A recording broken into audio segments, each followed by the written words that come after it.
Nifimoga egaa gaabbiin biyya garagaraarra warra jirtaniif silkiidhaanis galamus hin galamus jecha kan hin galamnee fi garuu gaabbii hin galle namoonni tokko gaabbii galtu malee soomuun hin danda'amu nuun jedhu gaabbii galuuf immoo abbaa gaabbii hin qabnu abbaa gaabbii argachuu hin dandeenyu silkiidhaan gaabbii galuu ni dandeenyaayi onlaayiniidhaan gaabbii galuu ni dandeenyaayi jettanii gaaffii kan nu gaafattan ni jirtu jecha Natiksee eegumsi kee waaqa koo jalaalli kee naaf bayyaate oolmaan kee waaqa koo galaata kee. Waaqa abbaa kan ilmaa kan hafuura qulqulluu waaqayyo tokkoon ameen. Kabajamtoota maatii Kiristoos ijoolleen haala keenya dubroo Maariyaam hundumti keessan kiristaanonni lafa jirtan maraatti nageenyi waaqayyo isiniif haa baay'atu akkam nagaa jirtu. Ani nagaa kooti waaqayyoof haa galatu egaa. Kun Sanbee TV. Sanbeen TV sagantaalee furaa garagaraa qopheessee isin biraan gahaa jira. Egaa maatiin Kiristoos ijoolleen haadha keenya dubroo Maariyaam hundumti keessan iyyuu warroonni haaraa taatan warroonni haaraa guyyaa irraa kana gara YouTube kanaa dhuftan baga nagaan dhuftan jecha egaa as keessa seenanii bahuun hin ta'uuti. Egaa subscribe like share gochuun akka miseensa taatan waan baay'ee argattu. Kana malee immoo gara YouTube keenya keessa seentanii yoo laaltan barnoota hedduutu jira waan ta'eef akka hirmaattan isiniin jedha. Miseensonni keenya duraan turtan immoo like fi share gochuu hin dagatina. Egaa namni qalbii qabu, namni boruuf yaadu, namni nama ta'e nama bukkee dhaabbata jechaadha. Waan qabuun nama deeggaraa beekumsa qabuun nama gargaara waan ta'eef egaa hundumti keessan iyyuu beekumsa keessanitti fayyadamuudhaan like akkanaaf gootan hunduma keessan nan gaafadha jechaadha. Egaa guyyaa irraa kana gaa kan nuti wajjin ilaallu mata duree isaa irraa akkuma argitan keessattuu namoota biyya garagaraa jirtaniif biyya alaa garagaraa jirtaniif waa'ee gaabbii ilaalchisee barnoota wajjin baranna jechaadha. Abbaan barnootichaa abbaan sagalichaa waaqni keenya Yesuus Kiristoos nu faana haa ta'u. Hafuurri qulqulluu gidduu keenyatti argame sagalee isaa icciitii isaa fagaate nuuf dhiyeessee isa dhokate nuuf mul'isee akka nu barsiisu fedhaa fi eeyyama isaa nuuf haa ta'u. Haati keenya dubroo Maariyaam haati jaalalaa haati nageenyaa giiftiin keenya araarsummaa ishii nuuf haa ta'u isiniin jedha. Egaa walumaa galatti arjummaa fi dhiifamni waaqa keenyaa araarsummaan dubroo Maariyaam gargaarsi ergamootaa eegumsi isaanii kadhannaan qulqulloota araarsummaan isaanii jaalalli duuka buutotaa hunduma keenya faana haa ta'u. Irra deebiin kun Sanbee TVdha. Waaqayyo bakkuma jirtanitti hunduma keessan faana haa ta'u.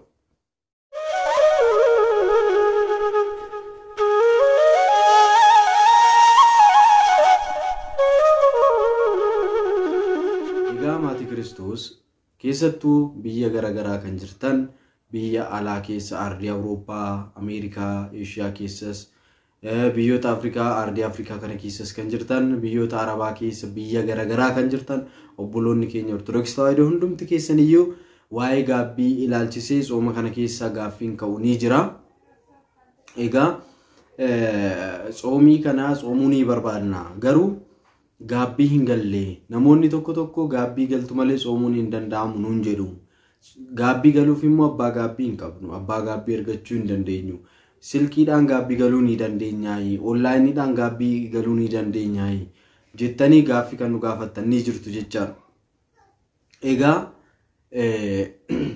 waa'ee gaabbii kanaa ilaalchisee gaabbiin jalqaba gaabbii maalidha isa jedhu erga wajjin ilaalle egaa namni waan tokko maalummaa isaa osoo hin beekiin gara waan tokkotti seenuun gaariis miti jechaadha. Maaliif akka gaabbii gallu gaabbiin maal akka ta'e eenyu biratti akka gaabbii gallu gaabbii akkamitti akka gallu beekuu qabna jechaadha.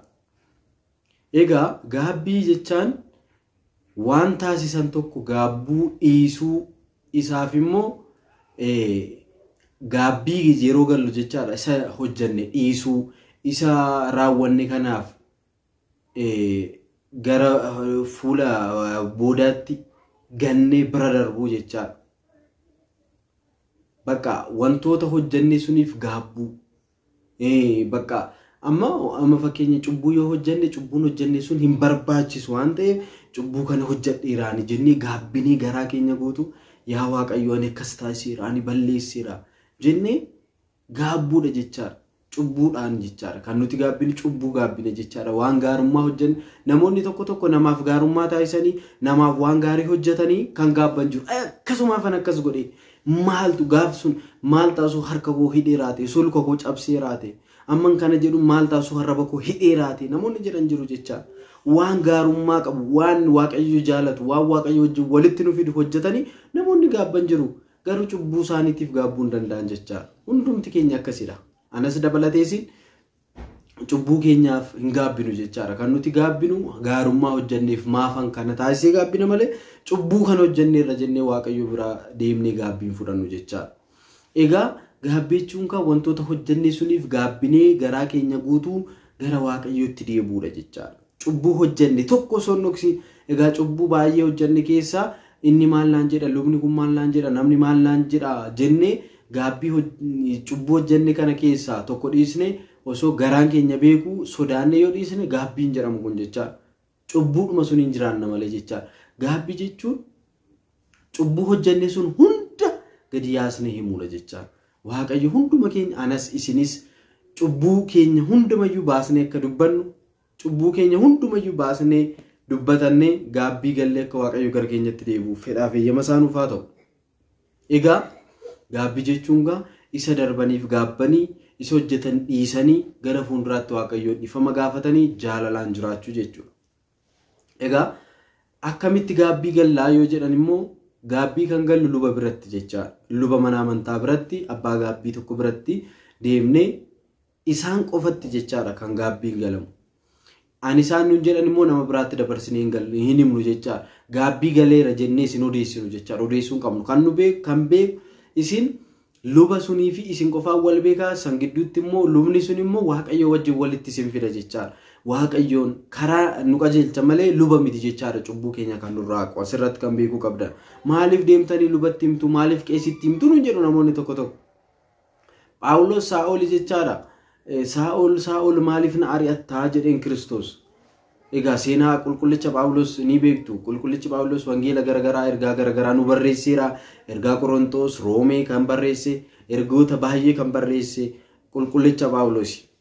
Phaawulos osoo gara wangeelaatti nufiin dura hojii hammeenyaa hojjeta ture jechaadha. Kiristaanota ari'aa, kiristaanota ajjeesaa ture jechaadha. Kiristaanota irratti sobaan murteessaa ture jechaadha. Guyyaa tokko kiristaanota soo ari'u waaqayyootti mul'ate jechaadha. Lafa Damaasqoo jedhamutti Saa'ol maaliif na ari'attaa jedheen. Yoo kana Phaawulos na'ee ani kanan si ari'adhu kun ati eenyudha jedheen. Ati kan na ari'achaa jirtu ani Kiristoosii jedheen jechaadha. Hubadhaa asirratti namoonni kiristaanota ari'attan, namoonni kiristaanota jibbatan, namoonni namoota mana waaqayyoo tajaajilan irratti gufuu taatan hundumti keessan Kiristoosiin akka ari'achaa jirtan of beekaa jechaadha. Hundumti keenyayyuu namoota tajaajilanitti gufuu taana yoo ta'e, namoota tajaajilan arrabsina yoo ta'e, namoota tajaajilanitti waan hin taane dubbanna yoo ta'e Kiristoositti dubbachuu keenya beekaa. Egaa Saa'ol tajaajiltoota kiristaanota ari'achaa waan tureef sagaleen samiirraa dhagahame Kiristoositti dubbate. Ati kan na ari'aa jirtu ani Kiristoosii jedheen. Sababni isaa duuka buutota isaa warroota tajaajila wangeelaatiif fiigan waan ari'aa jiruuf maaf na ari'attaa jedheen Kiristoos. Nuti isarra tajaajiltoota ari'anna taanaan waaqayyoon ari'achaa jirraa jechaadha. Tajaajiltoota jibbinee jecha waaqayyoon jibbinee jechaadha. Tajaajiltoota ofitti fudhannee jaalannee kabajnee isaan gargaarree isaan faana dhaabbanne taanaan immoo waaqayyoos akkasumatti nu faana dhaabbataa jechaadha. Kanaaf Phaawulos yeroo kana gaa akka maal si godhu barbaaddaa jedheen dhaqii akkas godhi bakka lafa akkanaa deemiti raaseen hidannaa lakaanaa saayyoo deemi lubatotti of agarsiisii jedheen jechaadha. Lubatti of agarsiisii jechaan deemi gaabbii galii jechuudha. Hubadhaa. Kanaaf manni amantaa keenyas kana bu'uura godhachuudhaan gaabbii akka gallu nu barsiisti jechaadha.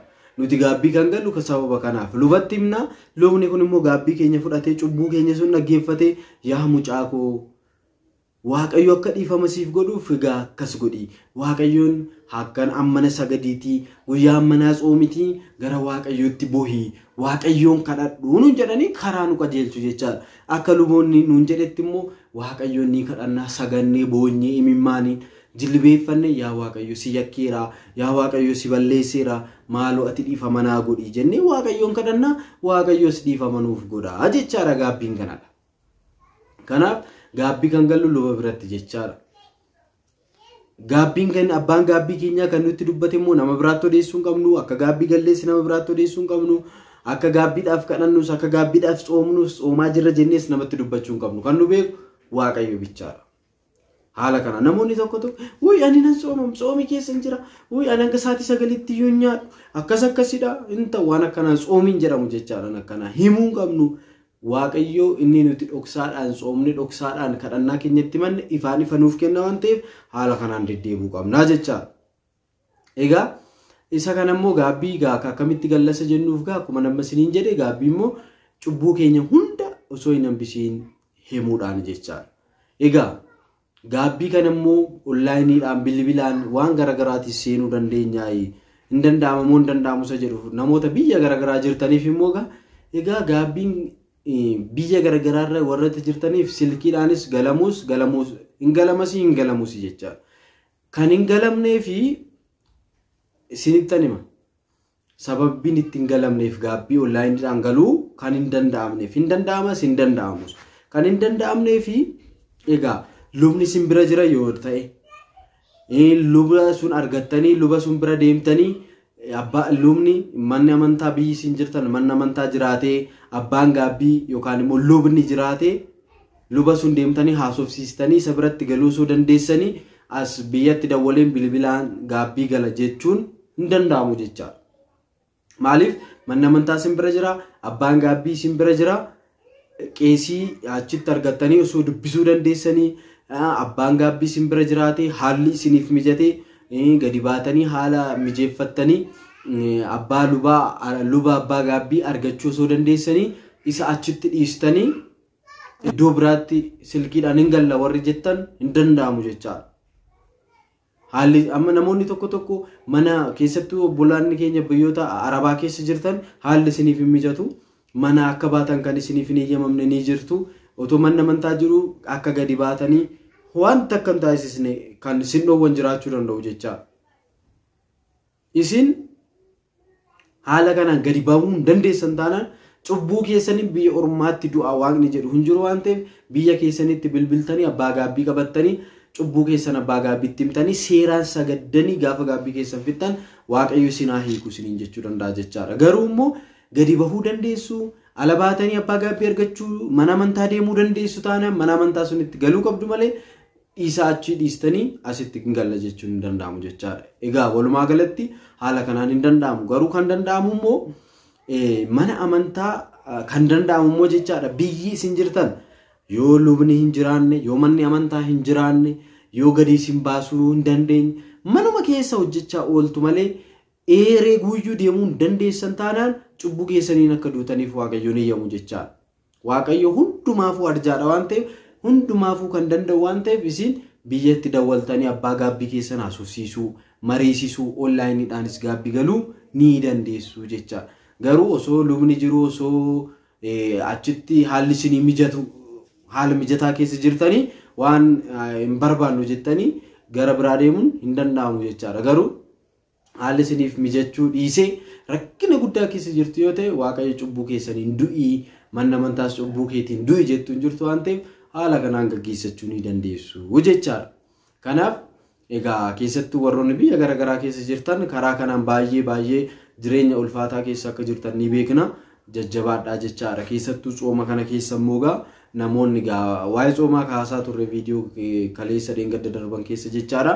Kaleessa samma naannoo sa'aatii 9 booda tamsaasa kallattiitiin waan baay'ee kaasne ture laayivii jechaadha akka lakkoofsa Itoophiyaatti sa'aatii 9 booda jechaadha. Mee guyyaa buruus waaqayyo nu gargaare sa'aatii 9 booda tamsaasa kallattiitiin ni baranna jechaadha. Tamsaasa kallattii akka lakkoofsa Itoophiyaatti sa'aatii 9 booda hundumti keessanuu toora irratti na eegaan isiniin jedha. Ni barannaa gaaffii qabdan kamiyyuu ni gaafattu jechaadha.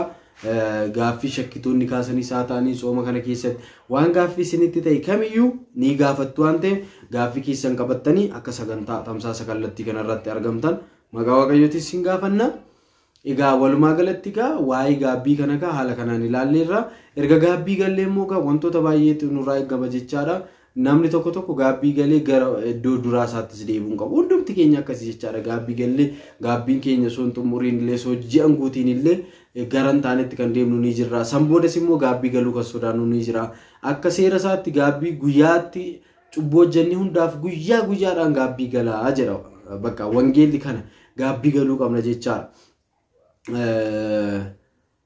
Qiddaasee keessattis jechaadha yeroo wangeelli dubbisamu yeroo qiddaasee illee yeroo gahan daaqonoonni emanuu isma qarbata mangista samaayaat jedhu. Wangeelatti amanaa mootummaa waaqayyoo dhiyaatetti wangeelatti amanaa gaabbis galaa jedha jechaadha. Kanaaf qulqullichi immoo Yohaannis Cuuphaanis immoo mootummaa waaqayyoo dhiyaatetti gaabbii galaa jechaadha ture jechaadha. Lallabni isaa yeroo gaabbii galaa ture waan ta'eef egaa waaqayyo hunduma keenya faana haa ta'u. Egaa waa'ee gaabbii ijoolleen biyya garaagaraa keessa jirtan namoonni tokko tsoomiis immoo akkuma silasnii kaasee yoo gaabbii galtan malee xoomuu hin dandeessanii kan jedhan jiru. Akkamitti xoomnaa kan jettanii gaaffii gaafattanii jiru. Egaa namoonni tokko keessattuu dhiifama naa godha waan tokkoon dubbadha. Iddoo biraa miti keessattuu obboloonni keenya shamarran biyyoota Arabaa keessaa jirtan tokko wantootuma onlaayiniidhaan laaltan qofa ilaaltanii barsiisaa wangeelaa tokko caala akka beekumsa guddaa qabdanitti of lakkooftan jirtu jechaadha. Anamma sin caaleen miti anan sinitti dubbachaa ani dadhabaa nama sinii gadiiti beeka akka wallaalaa dadhabaa ta'e beeka dhugaa dubbachuu dhugaa maaramiiti. Garuu wantootuma achirratti ilaaltan qofaan waanuma tokko ilaaltanii qofa bakka beekumsa akka fixxan unkaan anaafis miti liqaawuntii kan jedhamu beekaa beektotaa kan jedhamu mana amantaa keessatti barnoota mana amantaa baratee hin finne jecha hin fixu. Namni barnoota mana amantaa Ortodoksii Tawaahidoo baratee fixu gonkumaa hin jiru jecha umurii isaatu dafee dhuma malee gonkumaa barnoonni mana amantaa keenyaan dhumu jecha. Kanaaf wantoota hunda fixxanii beekumsa guddaa akka qabdanitti akka olgoof guddistanii warroon of laaltanii wantootuma hunda keessa seentanii ana beeka jettan hedduu keessantu jira jecha. Kanaafiyyuu haala kanaan deemuu qabnu. Akkamidha jennee gaafachuu qabna. Akkamidha jennee ilaaluu qabna malee cal jennee beekna jennee namatti gufuu ta'uu qabnu jechaadha. Waaqayyo abbaa dhiifamaati. Haa ta'uti gaabbii gallee yoo soomne baay'ee bareeda. Garuu immoo haala nuti gaabbii galuu hin dandeenye keessa yoo jiraanne illee namatti gufuu ta'uu qabnu. Hin dandeessuu jechuu hin qabnu. Akkamitti hin dandeenye? Hubadhaame maaf hin dandeenye? Namni kun kiristaana. Gaabbii galuu luba gaabbii biratti galuu hin qabu. Kiristaanni biyya kiristaanaa tokko hin jiru. Manni amantaa tokko jiraachuu dhiisuu danda'a. Kanaafiyyuu kana yaada keessa galchinee waaqayyo waan hunda nu caala beeka sila inni nu fudhata inni nu hubata waan ta'eef waaqayyoyyuu beeka waan ta'eef cal jennee murteessuu hin qabnu. Namoonni biyya garaagaraa jirtanii akkuma nama isiniin jedhe gaabbii galuu osoo hin danda'in gaabbii osoo galuu barbaaddanii manni amantaa dhabamee lubni dhabamee rakkattan gaabbii gallu malee soomuu hin dandeenyu jettanii soomanni isinaa waaqayyoon jilbeeffadhaa kadhadhaati nama gaabbii na taasisi gaabbiidhaaf na qunnamsiisi gaabbii galee akkan duuna taasisi jedhaa kadhadhaa malee rakkoo hin qabu jechaadha. Sooma keessanitti fufaa sooma laphee keessanii garaa keessan qulqulluu yoo soomtan ni danda'ama jechaadha. Egaa walumaa galatti guyyaarraa waa'ee soomii ammana kaasneerra waa'ee gaabbii jechaadha. Kanaaf waaqayyo hunduma keenya faana ta'u gaaffii kan isinitti ta'e gaafadhaa. Kakaasee kan nu jalqabsiises kan nu xumursiise waaqni abboota keenyaa maqaasaa kan kabajameef kan ulfaate nuuf yaa ta'u kabajamaa ulfaadhaa. Waaqayyo hunduma keenya faana ta'u biyya keenya nuuf haa eegu nuuf haa eebbisu nagaa ta'a. Ijoolleen biyya garaagaraa jirtan ijoolleen biyya keenyaa nagaan biyya keessanitti gala. Waaqayyo sooma keenya akkuma nu eegalchiise nu haa xumursiisu galatooma galanni waaqayyoof ameen.